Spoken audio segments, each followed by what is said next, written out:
आपके साथ सुमन पाल। खबरों की शुरुआत करते हैं बड़ी और अहम खबरों के साथ। बुसान दक्षिण कोरिया का वही शहर जहां पर सिर्फ समुद्र की लहरें नहीं बल्कि विश्व राजनीति की सबसे बड़ी तरंगें भी उठी। अमेरिकी राष्ट्रपति डोनाल्ड ट्रंप और चीन के राष्ट्रपति शी जिनपिंग की आमने सामने मुलाकात 1 घंटा 40 मिनट लंबी, लेकिन असर आने वाले सालों तक गूंजने वाला है। ट्रंप ने मुलाकात को 10 में से 12 नंबर दिए, लेकिन ये मुस्कान क्या किसी दबाव का नतीजा थी? क्या अमेरिका को झुकना पड़ा चीन के आगे, या फिर ये नई विश्व व्यवस्था की नींव रखी जा रही है? इसी को लेकर देखिए खास रिपोर्ट।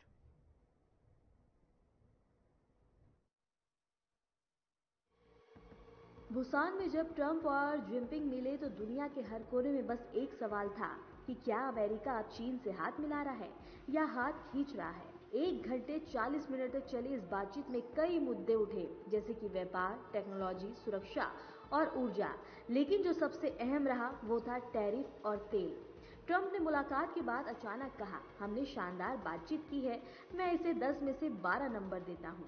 अब सवाल ये है कि आखिर ट्रंप इतने खुश क्यों थे? क्योंकि अमेरिका ने चीन पर लगे 10% टैरिफ को घटा दिया, यानी वो टैरिफ युद्ध जिसे खुद ट्रंप ने शुरू किया था वो धीरे धीरे ठंडा पड़ता हुआ दिखाई दे रहा है। अमेरिका का यह झुकाव दरअसल उस डर की तरफ इशारा करता है जो ट्रंप की रणनीति में कई गहराई में छिपा है, तेल और रूस। क्योंकि चीन आज दुनिया का सबसे बड़ा तेल आयात देश है और इसका सबसे बड़ा सप्लायर रूस, यानी अगर अमेरिका ने ज्यादा दबाव बनाया तो चीन सीधे रूस की बाहों में जा सकता है। बीते साल चीन ने रूस से रिकॉर्ड तेल खरीदा था। यह मात्रा इतनी थी कि उसने सऊदी अरब को भी पीछे छोड़ दिया, और यही वो पॉइंट था जहां ट्रंप बोलना नहीं, चुप रहना बेहतर समझ गए। कच्चे तेल की बात ट्रंप ने नहीं की क्योंकि उन्हें डर था अगर चीन रूठ गया तो रूस खुश हो जाएगा। ट्रंप की साइलेंस ही इस मीटिंग की सबसे बड़ी स्टेटमेंट थी। अमेरिका ने टैरिफ घटाकर दोस्ती का संदेश दिया, चीन ने कूटनीतिक मुस्कान से उस संदेश को स्वीकार किया। लेकिन असल गेम था रणनीतिक, इकोनॉमिक, जहां दोनों देशों ने जानते हैं कि एक दूसरे के बिना आगे बढ़ना नामुमकिन है। 2020 से लेकर अब तक अमेरिका की 35 कंपनियों ने अपना प्रोडक्शन चीन में बना रखा है, क्योंकि वहां लागत कम है, मुनाफा ज्यादा है। इसलिए डीकपलिंग की बात करना आसान था, लेकिन उसे लागू करना राजनीतिक जोखिम था। अमेरिकी मीडिया के मुताबिक ट्रंप प्रशासन ये समझ चुका है कि रूस के साथ चीन का गठबंधन अगर और गहराता गया तो यूरोप और एशिया दोनों में अमेरिका की पकड़ ढीली पड़ जाएगी। इसलिए ट्रंप ने रणनीति बदली और बातचीत करना बेहतर समझा। जिनपिंग ने इस मौके का फायदा उठाया। उन्होंने कोई सीधा वादा नहीं किया, यानी कि संदेश साफ था, चीन झुका नहीं बल्कि उसने अमेरिका को सोचने पर मजबूर कर दिया। ट्रंप और जिनपिंग की मुलाकात को चीन में लाखों लोग ऑनलाइन देख रहे थे। बीते कुछ महीनों में अमेरिका और चीन ने एक दूसरे के खिलाफ लगातार बढ़ते टैरिफ लगाए थे, जिससे वैश्विक अर्थव्यवस्था और दोनों देशों के कारोबार प्रभावित हुए। इसलिए दुनिया भर की नजर इस बात पर थी कि क्या दोनों नेता रिश्तों में स्थिरता लाने की दिशा में कोई बड़ा कदम उठाएंगे। ट्रंप ने 3 दशक बाद अमेरिका के फिर से परमाणु हथियार का प्रशिक्षण के आदेश को सही ठहराया। उन्होंने कहा, रूस और चीन दोनों ऐसा कर रहे हैं। हमारे पास सबसे ज्यादा परमाणु हथियार हैं, लेकिन हम नहीं करते, लेकिन बाकी देश टेस्टिंग कर लगता है कि हमें भी ऐसा करना चाहिए। उन्होंने यह नहीं बताया कि अमेरिका अपने परमाणु प्रशिक्षण कब और कहां करेगा, बस इतना कहा कि हमारे पास टेस्टिंग साइट्स हैं, इसकी घोषणा जल्द की जाएगी। चीनी राष्ट्रपति ने कहा कि मैं आपके साथ काम करना जारी रखने के लिए तैयार हूं। हमारे दोनों देश एक दूसरे को सफल होने और साथ मिलकर तरक्की करने में पूरी तरह से मदद कर सकते हैं। उन्होंने आगे कहा कि मिस्टर प्रेसिडेंट, मैं चीन अमेरिका संबंधों के लिए एक मजबूत नींव बनाने और दोनों देशों के विकास के लिए एक अच्छा माहौल बनाने के लिए आपके साथ काम करना जारी रखने के लिए तैयार हूं। ट्रंप और चीनी राष्ट्रपति के बीच बुसान में हुई बैठक 2019 के बाद दोनों नेताओं के बीच पहली आमने सामने मुलाकात हुई। दोनों नेताओं की यह मुलाकात अमेरिका चीनी संबंधों की भविष्य की दिशा निर्धारित कर सकती है। यह बैठक व्यापार में जटिल संबंधों को सुलझाने और वैश्विक स्थिरता बनाए रखने की दिशा में एक महत्वपूर्ण कदम भी साबित हो सकती है।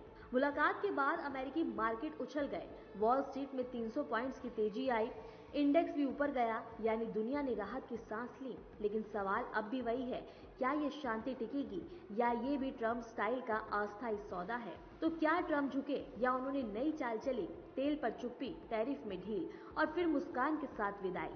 इस मीटिंग ने जितने जवाब दिए हैं उससे कई ज्यादा सवाल खड़े कर दिए हैं, क्योंकि दुनिया की यह मुलाकात सिर्फ दो नेताओं के बीच की नहीं थी, यह थी शक्ति संतुलन की नई परिभाषा। बुसान में 1 घंटा 40 मिनट की यह मुलाकात खत्म हुई, लेकिन इसका असर अब आने वाले 10 सालों की विश्व राजनीति तय करेगा। कौन झुका, कौन जीता, ये तो वक्त ही बताएगा। फिलहाल बस इतना तय है कि ट्रंप जिनपिंग मुलाकात ने दुनिया की दिशा और दशा दोनों को सोचने पर मजबूर कर दिया है। Bureau report, Aryan TV. लंबे अंतराल के बाद राहुल गांधी बिहार पहुंचे और रैलियां की और इसके साथ ही प्रधानमंत्री मोदी पर जमकर हमला बोला। लेकिन छठ पर्व को लेकर दिए गए बयान ने बिहार की राजनीति में भूचाल ला दिया है। छठ की आस्था अब बन चुकी है चुनावी मुद्दा, जहां पर बीजेपी इसे बिहार की अस्थिमा से ही जोड़ रही है और वहीं कांग्रेस बचाव में सफाई देती नजर आ रही है। इसी को लेकर देखिए हमारी एक खास रिपोर्ट। मुजफ्फरपुर और दरभंगा की रैलियों में राहुल गांधी ने प्रधानमंत्री नरेंद्र मोदी पर तंज कसा। उन्होंने कहा कि छठ पूजा के समय मोदी जी यमुना में नहा रहे थे, जहां गंदे पानी से बचने के लिए उन्होंने साफ पानी का तालाब बनवाया। ये सब नाटक है। बस इतना कहना था कि सियासत में आस्था की लहर दौड़ पड़ी। बीजेपी ने इसे छठी मैया का अपमान बता दिया और राहुल गांधी पर सीधा वार शुरू हो गया। अगर मोदी जी को ड्रामा करना है, छठ पूजा का ड्रामा करना है, तो पानी आ जाएगा, वीडियो कैमरा आ जाएंगे। केंद्रीय गृह मंत्री अमित शाह ने राहुल गांधी पर तीखा पलटवार किया। जनसभा को संबोधित करते उन्होंने कहा कि राहुल बाबा प्रधानमंत्री मोदी का नहीं, छठी मैया का भी अपमान कर बैठे हैं। बिहार की जनता इसका जवाब जरूर देगी। प्रधानमंत्री नरेंद्र मोदी ने भी इस बयान को बिहार और बिहारियों की आस्था पर हमला बताया। उन्होंने कहा कि छठ बिहार की पहचान है, इसलिए हमने इसे यूनेस्को की धरोहर पर शामिल करने की कोशिश की है। अभी अभी कल राहुल बाबा आए थे, मोदी जी को अपमानित करने के लिए कुछ शब्द बोले, मगर उन्होंने मोदी जी को अपमानित करते करते छठ मैया का अपमान किया। उन्होंने कहा छठ मैया की पूजा करने वाले नौटंकी करते हैं, नाटक करते हैं। अरे राहुल बाबा, आप क्या समझो छठ मैया का महत्व, छठ मैया के प्रति पूरे देश की श्रद्धा आप नहीं समझ पाओगे, आपकी माता जी भी नहीं समझ पाएगी। छठ मैया का अपमान करने का बदला इस बार बिहार का एक एक वोटर देगा। बीजेपी को यह बात अच्छी तरह पता है, इसलिए अब हर जनसभा में छठ की चर्चा, आस्था का संदेश और राहुल का बयान तीनों साथ चल रहे हैं। राहुल गांधी का मकसद शायद प्रधानमंत्री मोदी की इवेंट पॉलिटिक्स पर तंज कसना था, लेकिन शब्दों ने सियासत का रुख बदल दिया। कांग्रेस सफाई दे रही है कि राहुल गांधी ने किसी धर्म या देवी देवता का अपमान नहीं किया, उनका इशारा दिखावे की राजनीति पर था। लेकिन बीजेपी ने इसे चुनावी हथियार बना लिया। आरजेडी भी इस मुद्दे पर बैकफुट पर है और चुनाव के निर्णायक दौर में छठ बन चुका है सबसे बड़ा सियासी प्रतीक। राजनीतिक इतिहास बताता है कि हर बार जब विपक्ष ने प्रधानमंत्री पर चौकीदार और या मौत का सौदेगार जैसे शब्द बोले, बीजेपी ने इसे जन भावना से जोड़कर वोट में बदल दिया। अब वही कार्ड फिर खेला जा रहा है कि छठ की आस्था, बिहार की और राहुल का बयान तीनों मिलकर बन गए हैं 2025 बिहार चुनाव का नया नैरेटिव। पीएम मोदी ने राहुल गांधी के बयान के लपेटे में आरजेडी को भी ले लिया। दरअसल जब राहुल गांधी ये बयान दे रहे थे तो उस वक्त मंच पर तेजस्वी यादव भी मौजूद थे। पीएम मोदी ने कहा कि आपका बेटा तो छठी मैया के लिए जय जयकारे कर रहा था, तो दूसरी तरफ आरजेडी और कांग्रेस के लोग छठी मैया का अपमान कर रहे हैं। पीएम मोदी ने कहा कि आप मुझे बताइए, क्या कोई कभी चुनाव में वोट पाने के लिए छठी मैया का अपमान कर सकता है? क्या ऐसा अपमान बिहार सहेगा? इस बार बिहार का चुनाव लहर विहीन माना जा रहा है। आपने देखा है, ये आपका बेटा तो छठी मैया का जय जयकार दुनिया में कराने में लगा है। दूसरी तरफ ये कांग्रेस और ये आरजेडी के लोग क्या कर रहे हैं? क्या कर रहे हैं? छठी मैया का अपमान कर रहे हैं। क्या कर रहे हैं? आप मुझे बताइए, क्या कोई कभी चुनाव में वोट पाने के लिए छठी मैया का अपमान कर सकता है क्या? क्या ऐसा अपमान बिहार सहन करेगा क्या? क्या ऐसा अपमान हिंदुस्तान सहन करेगा क्या? क्या मेरी माताएं जो निर्जला उपवास करती है, क्या वो सहन करेगी क्या? आरजेडी कांग्रेस के लिए कैसी बेशर्मी से बोल रहे हैं। उनके लिए तो छठी मैया की पूजा एक ड्रामा है, नौटंकी है। आप उनकी बातों से सहमत है क्या? ऐसे लोगों को सजा दोगे कि नहीं दोगे? जो माताएं बहनें निर्जला इतना लंबा व्रत रखती है, जो गंगा जी में खड़ी होकर सूर्य देव को अर्घ्य देती है, वो आरजेडी कांग्रेस की नजर में वो तो ड्रामा करती है। बिहार का चुनाव इस बार काफी कांटे की टक्कर वाला माना जा रहा है। यहाँ मुख्य मुकाबला महागठबंधन और एनडीए के बीच है। दूसरी तरफ प्रशांत किशोर भी मुकाबले को रोचक बनाते हुए नजर आ रहे हैं। पहले चरण के चुनाव एक सप्ताह पहले पीएम मोदी ने छठ त्योहार के अपमान का जिक्र कर राज्य में एक ऐसा मुद्दा छेड़ दिया है जिस पर विपक्षी दल भी बैकफुट पर नजर आएंगे। कड़े मुकाबले में अक्सर छोटी छोटी चीजों पर वोटर ऊपर नीचे होते रहते हैं। वैसे ही बिहार में फ्लोटिंग वोटर का चलन भी काफी रहा है। अगर ऐसे वोटर पीएम नरेंद्र मोदी के छठ वाले बयान से खुद को जोड़ लेते हैं तो निश्चित तौर पर महागठबंधन के लिए मुश्किल बढ़ सकती है। एक लहर विहीन चुनाव में मुद्दा को तलाश कर उसे जनता के सामने एनडीए ने परोस दिया है। 6 नवंबर को पहले चरण के लिए 121 सीटों पर वोट पड़ेंगे, जबकि 11 नवंबर को दूसरे चरण में 122 सीट पर वोटिंग होनी है। नतीजे 14 नवंबर को आने हैं। अब सबसे बड़ा सवाल ये है कि क्या छठ वाला दांव बिहार की चुनावी फिजा बदलेगी। अब देखना ये होगा कि इसका चुनाव। पीएम मोदी सरदार वल्लभ भाई पटेल की 150वीं जयंती के मौके पर गुजरात पहुंचे। उन्होंने नर्मदा जिले के एकता नगर में ही सरदार पटेल की 182 मीटर ऊंची प्रतिमा स्टैच्यू ऑफ यूनिटी पर पुष्पांजलि अर्पित की। एकता नगर में राष्ट्रीय एकता दिवस परेड का आयोजन हुआ। पीएम ने कार्यक्रम को संबोधित करते हुए कहा कि सरदार पटेल पूरे कश्मीर को भारत में मिलाना चाहते थे, लेकिन तत्कालीन प्रधानमंत्री जवाहरलाल नेहरू ने भी ऐसा नहीं होने दिया। कश्मीर को अलग संविधान से बांट दिया। कांग्रेस की गलती की आग में देश दशकों तक जलता रहा। पीएम ने कहा कि कांग्रेस को न केवल अपनी पार्टी और सत्ता बल्कि गुलाम मानसिकता को भी यहां पर अंग्रेजों से विरासत में मिली है।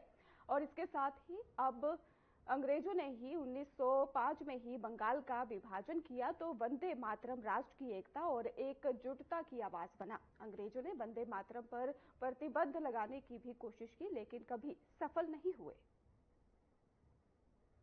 हमें तो इतिहास बनाने के लिए मेहनत करनी चाहिए। उनकी ये भावना हमें उनकी जीवन गाथा में दिखाई देती है। सरदार साहब ने जो नीतियां बनाई, जो निर्णय लिए, उन्होंने नया इतिहास रचा, नया इतिहास बनाया। आजादी के बाद 550 से ज्यादा रियासतों को एक साथ जोड़ने का असंभव कार्य को उन्होंने संभव करके दिखा दिया। एक भारत श्रेष्ठ भारत का विचार उनके लिए सर्वोपरि था। इसलिए आज सरदार पटेल की जयंती का दिन स्वाभाविक रूप से राष्ट्रीय एकता का महापर्व बन गया है। आज हम सब एक महान क्षण के साक्षी बन रहे हैं। देश भर में हो रही एकता दौड़, रन फॉर यूनिटी की संकल्प शक्ति को साक्षात महसूस कर रहे हैं। अभी यहां जो कार्यक्रम हुए, कल शाम जो दिन हम सब के लिए विशेष दिन है। हर 31 अक्टूबर को 2014 से लेकर आज 2025 तक हम एकता दौड़ सरदार पटेल साहब के सम्मान में आयोजित करते हैं। परंतु आज सरदार साहब का 150वां जयंती है और इस विषय पर इसको मद्देनजर रखते हुए माननीय प्रधानमंत्री जी ने तय किया है कि इसको एक विशेष आयोजन के रूप में देश भर में मनाया जाएगा। मित्रों, हम सभी जानते हैं आजादी के आंदोलन में और आजादी के बाद भारत के अभी के मानचित्र के निर्माण में सरदार पटेल की बहुत बड़ी भूमिका रही है। एक और तो आजादी के आंदोलन में बैरिस्टर की प्रैक्टिस छोड़कर महात्मा गांधी के आह्वान को स्वीकार कर सरदार पटेल ने आजादी के आंदोलन में हिस्सा लिया। मगर उनकी नेतृत्व क्षमता तब मालूम पड़ी जब 1928 में किसानों को जो अन्याय होता था, इसमें बारडोली सत्याग्रह हुआ। गुजरात के दक्षिणी छोर पर बारडोली सत्याग्रह जब हुआ, तब सभी लोग मानते थे कि अंग्रेज नहीं झुकेगा।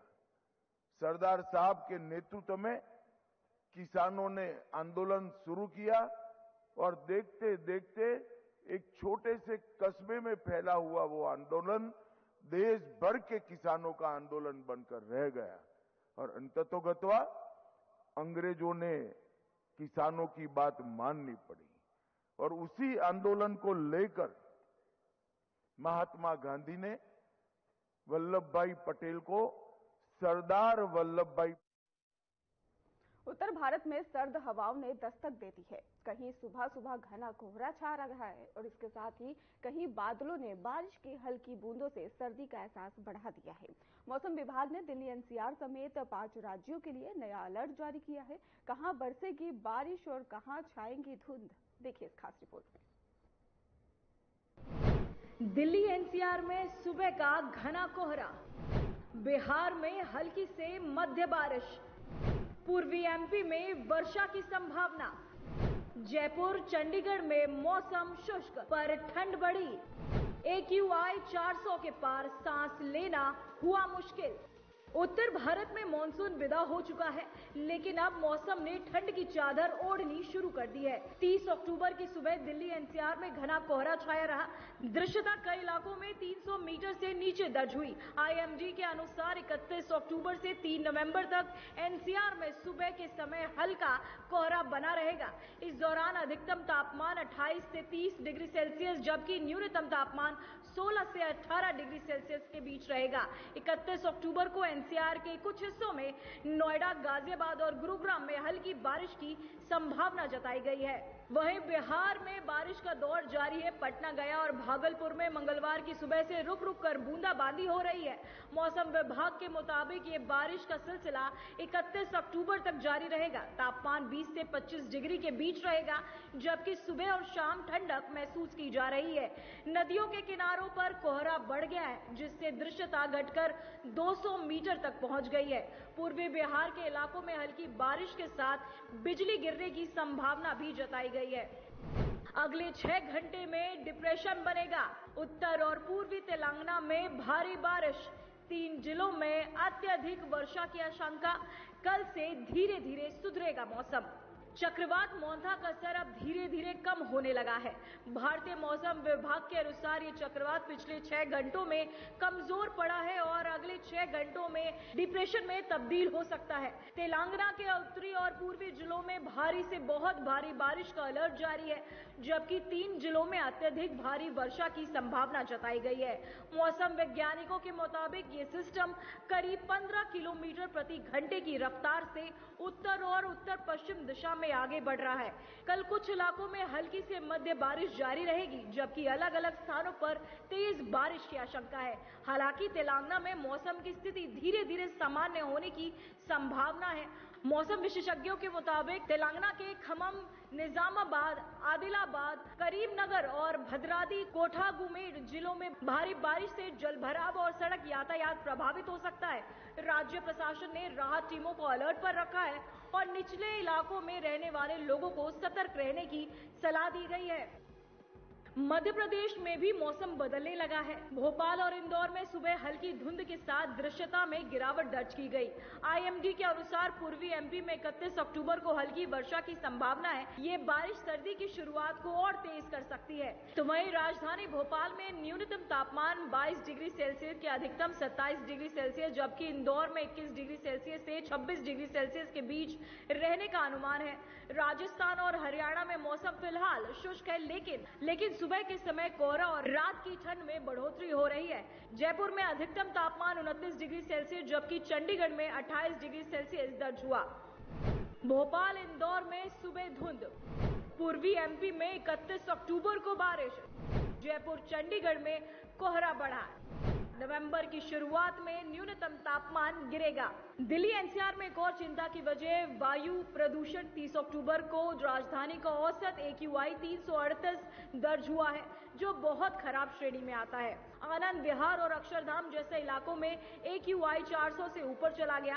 केंद्रीय प्रदूषण नियंत्रण बोर्ड के अनुसार ये स्तर खतरनाक श्रेणी में है। हालांकि मौसम विशेषज्ञों का कहना है कि 31 अक्टूबर से 3 नवंबर के बीच हल्की बारिश और हवा की दिशा बदलने से AQI में सुधार की उम्मीद है। मौसम विभाग के आंकड़ों के मुताबिक उत्तर भारत में अब से लेकर 15 नवंबर तक न्यूनतम तापमान में धीरे धीरे गिरावट जारी रहेगी। दिल्ली, हरियाणा, राजस्थान, उत्तर प्रदेश के कई इलाकों में नवंबर के दूसरे सप्ताह से ठंड अपने पूरे असर में होगी। इस दौरान कोहरे के घने फेरे देखने को मिलेंगे, जिससे रेल और हवाई यातायात प्रभावित हो सकते हैं। मौसम वैज्ञानिकों का कहना है कि नवंबर मध्य तक न्यूनतम तापमान 10 से 12 डिग्री सेल्सियस तक गिर सकता है, जबकि अधिकतम तापमान 25 डिग्री सेल्सियस के करीब रहेगा। यानी आने वाले दिनों में सुबह सुबह हल्की ठंड और रात में ठिठुरन दोनों महसूस होगी। लोगों को अपने स्वास्थ्य और यात्रा दोनों में सावधानी बरतनी होगी। आईएमडी के मुताबिक दिल्ली एनसीआर समेत पूरे उत्तर भारत में अगले 4-5 दिन बारिश की कम लेकिन कोहरे की अधिक संभावना होगी। बिहार और पूर्वी मध्य प्रदेश में छुटपुट बारिश के बाद हवा का रुख बदलने से तापमान और गिरेगा। मौसम वैज्ञानिकों ने सलाह दी है कि सुबह के समय वाहन चालकों को लो बीम लाइट का प्रयोग करना चाहिए और लंबी यात्राओं से पहले मौसम की जानकारी जरूर जांच ले। साथ ही AQI के खराब स्तर को देखते हुए मास्क पहने और प्रदूषण से बचाव जरूरी है। तो उत्तर भारत में सर्दी की शुरुआत हो चुकी है। बारिश, धुंध और प्रदूषण तीनों ने मिलकर मौसम को चुनौती बना दिया है। आईएमडी का अलर्ट साफ है, सतर्क रहे, सुरक्षित रहे, क्योंकि सर्दी अब हर सुबह और गहराई तक उतरने वाली है। Bureau report, RNTV। फिलहाल खास बुलेटिन में बस इतना ही। आगे की खबरों के लिए आप देखते रहिए हमारा चैनल। धन्यवाद।